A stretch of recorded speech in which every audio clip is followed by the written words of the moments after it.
Elhamdülillahi Rabbil alemin ve salatu ve selamu ala seyyidina ve nebiyyina Ebil Kasım'il Mustafa Muhammed ve alihi tayyibine tahirin ve ashabihil muntecebin.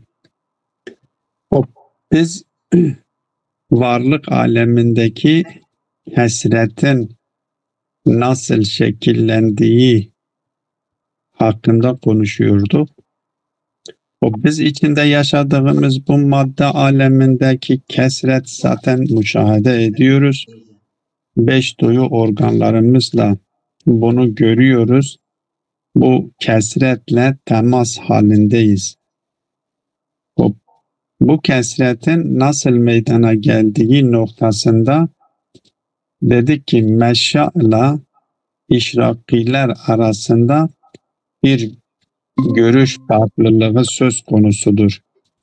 Meşya kesretin ilk olarak tuğli şekillendiğini, mücerred alemindeki kesretin tuğli olduğunu söylüyor. Tuğli olduğunu savunuyor. Zat-ı Bari Teala'dan akli evvel sudur etmiş ve akli evvelden de ikinci akıl sudur etmiş.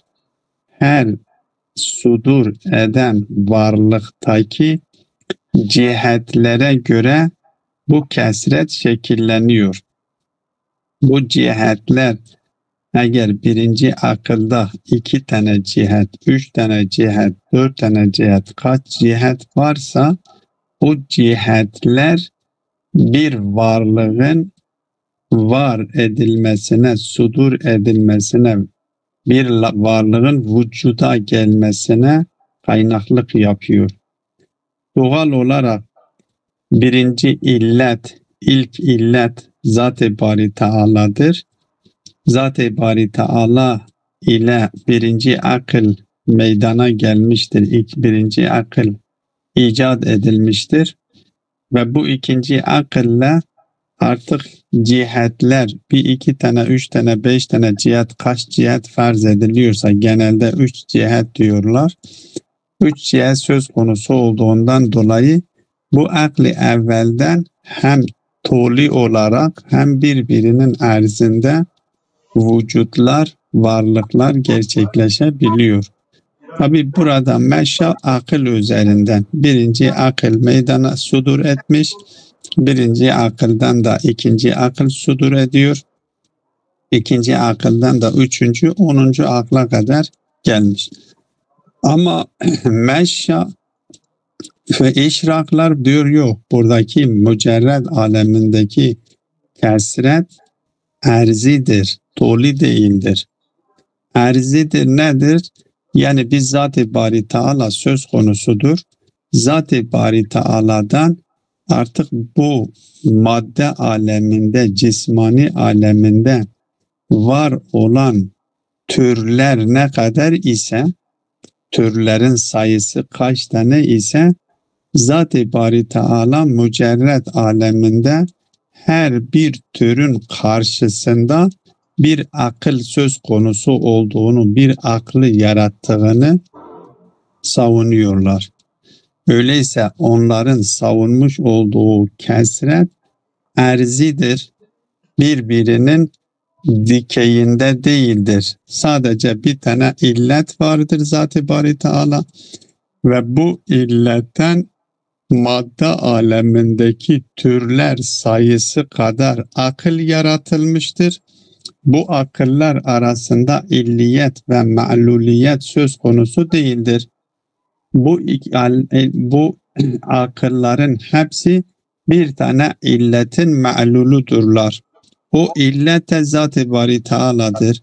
Öyleyse Zat-ı Bari Teala mücerred aleminde, farz edelim madde aleminde 100 tane tür varlık söz konusudur. Biz sayısını bilmiyoruz. Öyle tahmini olarak söylüyoruz. Diyoruz farz edelim bu cismani alemde 100 tür varlık söz konusudur. Öyleyse Zat-ı Bari Teala mücerred aleminde 100 tane akıl yaratmış. Her akıl bu alemdeki türü müdüriyet ediyor, türü idare ediyor. Bunu açıkladıktan sonra şimdi bunların bu iddiaları için getirmiş oldukları delillere geçiyoruz. Birinci delil, 3 tane delil burada zikredilmiştir. Biz birinci delili açıklayalım. Birinci delil nedir? Birinci delil şöyle açıklıyor. Bakın içinde yaşadığımız varlık aleminde bu varlık aleminin özelliği cismanidir. Bazen diyoruz ben özellikle bunları yapıyorum, üzerinde duruyorum, hatırlatıyorum. Şimdi cismani dediğimiz varlıklarda bir cansız varlıklar vardır. Bir nebatat dediğimiz nebat şeklindeki varlıklar söz konusudur. Hayvan vardır, bir de insan var. Cisim olma cihetiyle bunların hepsi ortaktır. Bunların arasında bir fark söz konusu değildir. Şimdi cisimle birlikte o cisme arız olan bazı nitelikler, bazı özellikler söz konusudur.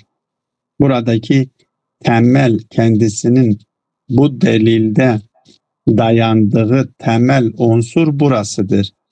Diyor ki madde içinde yaşadığımız alemdeki varlıkların ortak yönü nedir? Cismanidir. Ama bu cisimleri dikkate aldığımız zaman mesela siz bir taşı dikkate aldığınız zaman cisim olmasına rağmen bu taşta gıdalanma diye bir şey söz konusu değildir. Bu taşta rüşt, gelişme diye bir şey söz konusu değildir. Bu taşta doğurma diye bir şey de söz konusu değildir. Cisim olmasına rağmen kendisinde gıdalanma, yani bir şeyi gıdalanmak, yemek diye bir şey söz konusu değildir. Ama nebat olarak kabul ettiğimiz cisimlerde hem gıdalanma söz konusudur. Bir ağacı düşününüz. Ağaç hem topraktan hem sudan gıdalanıyor ve gıdalandığından dolayı kendisinde bir büyüme de söz konusu oluyor ve kendisinde doğurma da söz konusu oluyor. Yani türeme, üretmez meselesi söz konusu. Üretebiliyor. Bir buğday tanesini biz yerin altına koyduğumuz zaman o buğday tanesi yerden topraktan, sudan gıdalanarak o ota dönüşüyor ve ota dönüştükten sonra kendisi yine kendisi gibi buğday üretebiliyor. Elma ağacı da aynı şekildedir. Portakal da aynı şekildedir. Yani nebatat olarak farz ettiğimiz her ne varsa bu özelliği kendilerinde görüyor. 3 tane özellik burada söz konusudur. 1, gıdalanıyor. 2, büyüyor, gelişiyor. 3, üretebiliyor. Yani doğurabiliyor. Hop. Nebatta da bu vardır, hayvanda da bu vardır ve insanda da bu vardır. Taşta yoktur. Şimdi buna kaynaklık yapan şey ne? Ve biz bakıyoruz burada değişiklik meydana geliyor. Kendisinde bir çözümleme söz konusu olduğunu görüyoruz. Ama burada şuur ve idrak da söz konusu değildir. Cisimde şuur ve idrak söz konusu değildir. Ve cismin kendisi buna sebep olmuş olsaydı bu gıdalanmaya, bu gelişmeye, büyümeye veya doğurmaya cismin kendisi sebep olmuş olsaydı o zaman taşta da bu olması gerekiyordu. Taş da cisimdir ama bakıyoruz böyle bir şey söz konusu değildir. Ve hatta biz bakıyoruz ki bunlarda bir çiçek, bir gülü dikkate alın. Gül bakıyoruz ki öyle bir şekilde gelişiyor, güzel o yaprakları üzerinde çizgiler söz konusu, insanı şaşırtacak kadar öyle bir şey de söz konusu, bir güzellik de söz konusudur. Bu nereden gelmiş? Cisimden kaynaklanmış olsaydı o zaman taşta da olması gerekiyor. Burada şuur da söz konusu değildir. Şuur, bu cisimde bir şuur da söz konusu değildir ki bunu yapmış olsun. Öyleyse buradan netice alıyoruz ki bu cisim üzerinde gerçekleştiren bu gıdalanmayı, bu gelişmeyi, bu öğretimi ya doğurmayı, bu değişikliği gerçekleştiren bir illet söz konusudur ve o illet de muhakkak şuur sahibidir. Ve onu da nedir?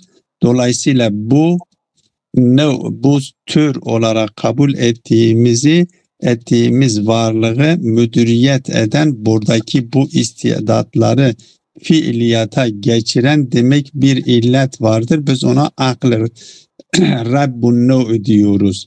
Ya musule eflatuniye diyoruz. O akıl tarafından bunu ispatlıyor. Bu akıl tarafından bunlar gerçekleşiyor. Öyleyse İşrakının burada ispatlamış olduğu nokta şudur: bu madde aleminde gerçekleşen bu değişiklikler, bu çözümlemeler, bu güzellikler ve bu gıdalanmalar, gelişmeler ve bu doğurmalar bir başka varlık tarafından gerçekleşiyor ve biz ona da ne diyoruz? Biz ona da Rabbun Nev diyoruz. Yani bu türü idare eden bir akıldır, şuur sahibidir, bilgi sahibidir, irade sahibidir. Bunu idare ediyor. Biz ona Rabbun Nev diyoruz. Bu delil bu varlığı ispatlıyor. Allame Tabatabai diyor ki burada bir işgal tutuyor. Diyor delil doğrudur, ispatlıyor. Ama illa her bir tür için bir Rabbun Nev'un olmasını gerektirmiyor. Meşşa'ın kabul etmiş olduğu akli faal tarafından bunun gerçekleştirdiğini engelleyecek bir şey söz konusu değildir. Her tür için ayrı bir nev'u, her tür için ayrı bir Rabbi kabul etmek gerekmiyor ki. Evet, birisi bir varlık tarafından bu eylemlerin, bu sistemin idare edilmesi gereklidir. Ama biz buna akli faal diyoruz. Her birisine her bir tür için ayrı bir nev'un olmasını gerektirmiyor. Diyor vakat ihteccu li isbatiha bi vucuhin, ki Allame burada 3 tane delil zikrediyor. İşrakiler kendi bu iddiaları için, yani okule erzi birbirinin yatayında akılların var olduğu görüşünü ispatlamak için birkaç tane delil getirmişlerdir. Onlardan bir tanesi şudur: minha ennel kuven nebatiyete minel gaziyeti ve namiyeti vel müvelledeti, ki bu özellik vardır. Nebatta biz hem gıdalanıyor, hem gelişme ve büyüme meselesi söz konusudur, hem doğurma meselesi, üretim, türeme meselesi söz konusudur. Diyor ki ennel kuve nebatiyete a'radun haletun fi cismin nebatati. Elbette buradaki nebatat hem insandaki nebatat kastediliyor, nebat boyutunu. Çünkü bu 3 tane özelliği burada zikretmiş olduğu özellik nerede söz konusuysa ona nebat diyoruz. Ben daha önce söylemiştim, demiştim ki büyüme ve gelişme özelliğini taşıyan her varlığa nebat deniliyor. Burada kendisi getirmiş gıdalanmayı da, hem büyüme gelişme söz konusudur. Zaten büyüme gelişmenin olduğu yerde gıdalanma da söz konusudur. Ve büyüme ve gelişmenin olduğu yerde doğal olarak da türeme de söz konusudur. Ki burada cisimlerde diyor ki bunlar a'razdır. Haletun fi cismin nebati, nebat olan cisimde hem insanın cisminde bu özellikler vardır. Hem hayvanın cisminde bu özellikler vardır, hem de bitki dediğimiz varlıklarda bu arazlar, bu özellikler söz konusudur. Mutegayyiretun bi tegayyurihi. Tabi o cismin tağyir edilmesiyle de onlar da değişiyor. Mutahalliletun bi tahallülihi. O cismin çözülmesiyle onlar da çözülüyorlar. Leyse laha şuurun ve idrakun. Ama biz bu özellikler için herhangi bir şuur ve idrak da söz konusu değildir. Ne gazilik, yani o gıdalanmakta şuur meselesi vardır. Ne namillikte özellik söz konusudur. Ne müvellidette, yani doğurmak özelliğinde böyle bir şuur söz konusu değildir. فَيَسْتَحِيلُ أَنْ تَكُونَ هِيَ الْمَبَادِئُ الْمُوجِدَةُ لِهَذِهِ التَّرَاكِبِ وَالْأَفْعَالِ الْمُخْتَلِفَةِ وَالْأَشْكَالِ وَالتَّخَاطِطِ الْحَسَنَةِ الْجَمِيلَةِ. Muhaldir ki bunların kendisi, yani şuur taşınmayan, şuur özelliğine sahip olmayan, idrak sahibi olmayan, hatırlarsanız daha önce söylemiştik, demiştik ki eğer bir şey başka bir şeye kaynaklık yapıyor ve o kaynaklık yapan şey o kaynağın kendisinin eyleminde, eserinden haberi yoksa, bilgisi yoksa, bilgisinin dahilinde gerçekleşmiyorsa biz ona hatta fiil bile demiyoruz, eser diyoruz. Bunlar eserdir. Onlarda öyle bir şuur meselesi söz konusu değildir. Yani şimdi ağacın kendisi büyüyor, büyümesinde bu büyümesini idrak etmiyor. Böyle bir idrak söz konusu değildir. Eseri onun iradesi ve bilgisi dahilinde gerçekleşmiyor. Çünkü öyle bir bilgi söz konusu değildir. Elbette felsefi olarak şimdi söylüyoruz. Yoksa irfani olarak şayet eğer tahlil edilse belki bir bilgi de söz konusu olduğunu söyleyebiliriz. Diyor bunlar kendisi bu özelliklere sahip olmadıklarından dolayı, yani şuur ve idraka sahip olmadığından dolayı, öyleyse kendileri bu terkiplerin, bu efaillerin, bu fiillerin, muhtelif olan fiillerin ve şekillerin, hatta o yapraklar üzerinde gerçekleşen hatların ve o yaprakları güzelleştirecek, o gülleri güzelleştiren o yapılarına kaynaklık yapamıyor. Bu bir nokta. İkinci olarak da diyor ki bu ciddi bir ince bir nizam dahilinde bu gerçekleşiyor. Öyle bir nizam dahilinde bu gerçekleşiyor ki bu nizamın arkasında şuur ve bir idrakın olmaması imkansızdır. Ala ma fiha min nizamin dakikin mutkanin tetehayyeru fihi el-ukulu vel-albab. Hatta öyle bir şekildedir ki kendisini bir nizam dahilinde bu gerçekleşiyor ki dakik bir nizam dahilinde gerçekleşiyor. Mutkan bir nizam dahilinde gerçekleşiyor ki akıl sahipleri onda yapıyor. Onda taaccüp ediyor. Öyle dahi bir nizama sahiptir. Bunun kendisi o mebadi, bunların kendi şuur sahibi, şuur taşımayan, idrak sahibi olmayan bu haletlere, bu fiiliyata, bu gelişmeye, bu büyümeye kaynaklık yapması imkansızdır.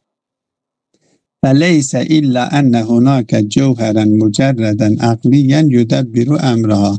Öyleyse buradan netice alıyoruz ki demek ki bu türlerde, bu növlerin arkasında bir cevher-i mücerred olan cevher vardır. Elbette mücerred olan cevher ve akli dediği zaman zaten onun şuur sahibi olması zorunludur. Her mücerred olan cevher, her akıl dediğimiz niteliğine sahip olan varlık da muhakkak şuur söz konusudur. Diyor ki öyleyse bunları idare eden bu nebat dediğimiz ister insan bağlamında olsun, insanın bedeni bağlamında. Şimdi düşününüz ki bir nutfe kendisi gelişiyor, alakaya dönüşüyor, alakadan mudgaya dönüşüyor, mudgadan insana dönüşüyor, insan bedenine dönüşüyor. O ruhi boyutunu, insanın ruhi boyutunu şimdi göz ardı ediyoruz. Sadece cismani boyutunu dikkate alıyoruz. O cismani boyutunu dikkate aldığımız zaman kendisi alakadan mudgaya dönüşüyor. Mudgadan mesela kemiklere dönüşüyor. O kemikler et tarafından kapatılıyor ve insana dönüşüyor. Burada bir illet olması gerekir ve bu illete şuur sahibi, idrak sahibi, bilgi sahibi olması gerekiyor. Bu da akl-i mücerred dışında başka bir varlığın olması imkansızdır. Ve yehdiha ila gayetiha. Bu mücerred olarak kabul ettiğimiz, akl-i mücerred olarak kabul ettiğimiz cevher, o varlığı gayetine yani gitmesi gereken noktaya doğru hidayet ediyor. Çünkü her birisi, dikkat edin, bir elma kendisi elma üzerinden gerçekleşiyor. Elmaya dönüşüyor. Portakala dönüşüyor. Nutfe insana dönüşüyor. İnsanın nutfesi insana dönüşüyor. Hayvanın nutfesi hayvana dönüşüyor. Yani bu madde aleminde her bir varlığın son varacağı bir nihai hedefi söz konusudur. İşte o akıl tarafından, o cevher tarafından gitmesi gereken noktaya doğru hidayet ediyor. فَتَسْتَكْمِلُ بِذَٰلِكَ. Bu şekilde kendi kemalını elde etmiş oluyor, kendi kemalına varmış oluyor. Burada parantez içerisinde İbn Sina'dan bir şey aklıma gelmişken onu da hatırlatmakta yarar vardır. İbn Sina şöyle bir açıklama getiriyor. Diyor ki madde aleminde, bu cismani aleminde var olan varlıkların tamamının son varmak istediği hedef insandır. Yani bu madde aleminde var olan varlıkların hepsi insana dönüşmesi istiyor. Hepsinde. Şimdi mesela elma kendisi insana dönüşmek istiyor. Buğday kendisi insana dönüşmek istiyor ve insan yediği zaman insana dönüşüyor.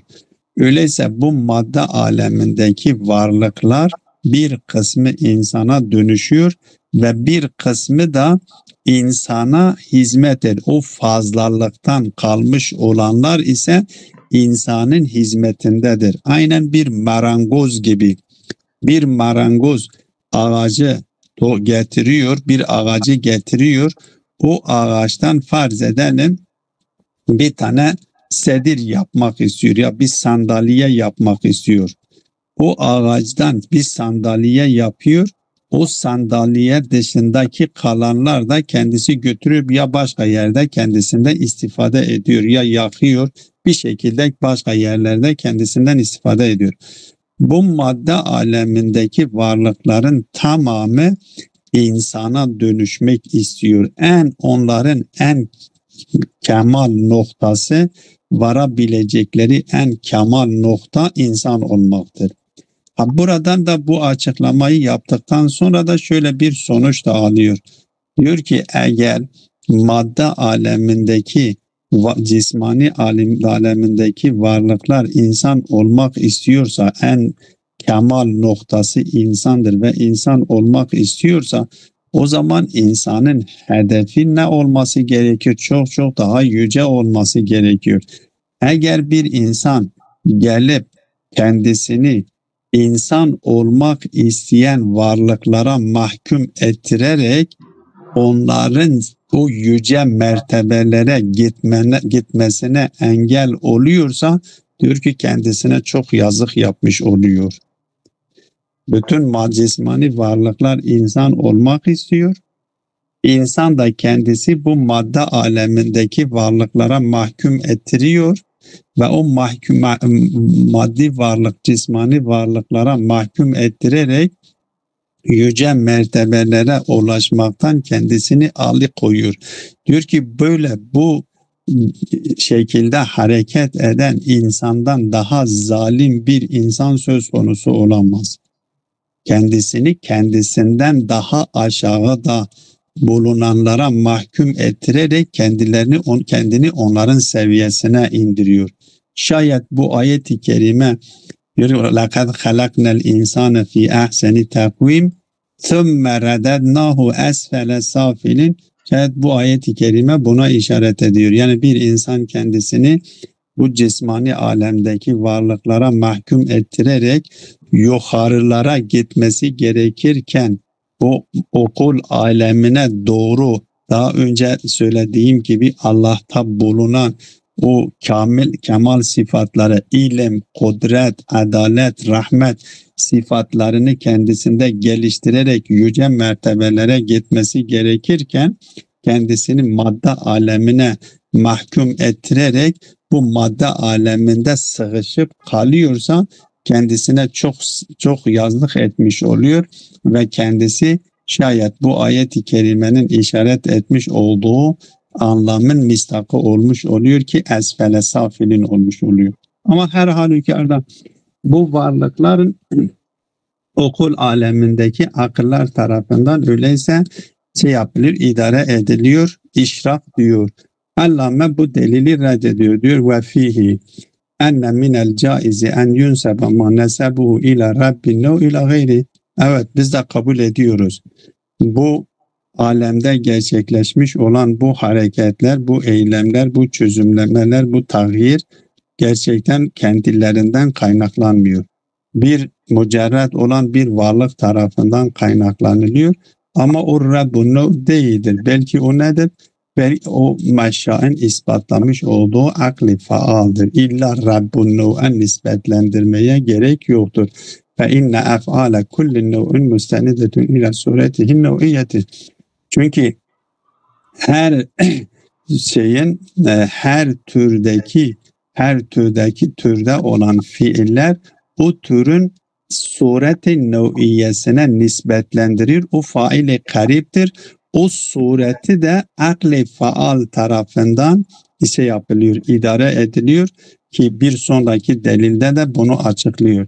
Ve fevkaha el aklul ahir. O sureti nev'iyenin üzerinde de akli ahir vardır. Ellezî yutbituhu el meşâun ki onun meşâ felsefesi onu ispatlamıştır ki kendisine yusemmunehu aklel faal ki kendisine akli faal ismini veriyorlar.